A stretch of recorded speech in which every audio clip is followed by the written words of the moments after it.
మెదక్ జిల్లా వెల్దుర్తి మండలం మానేపల్లి గ్రామంలో విద్యుత్ షాక్ గురై పాడిగీత మృతి చెందింది. విద్యుత్ అధికారుల నిర్లక్ష్యం మూలంగా ట్రాన్స్ఫార్మర్ ఎర్త్ వైర్కు కరెంట్ షాక్ తగిలి గ్రామానికి చెందిన గేదెరపోయిన పద్మ శ్రీశైలం చెందిన పాడిగీత మృతి చెందింది.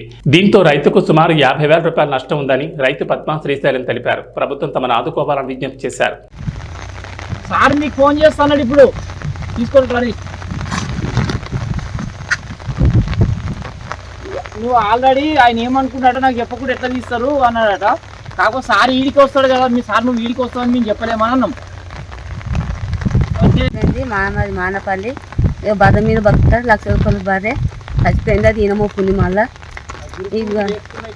ఈ గుర్పు చేసుకుంటున్నా అదే పైసలతోటి నేను గుర్పు కడుతున్నా. నెలకు తెచ్చుకున్నా. అందులోనే నేను 1,00,000 రూపాయలు బాధే ఇట్లా చచ్చిపోయింది. కొట్టుకొస్తుంటే దానికి పడ్డది, కరెంటుకి పడ్డది, చచ్చిపోయింది. ప్రభుత్వం ఆదుకోవాలి జనాన్ని.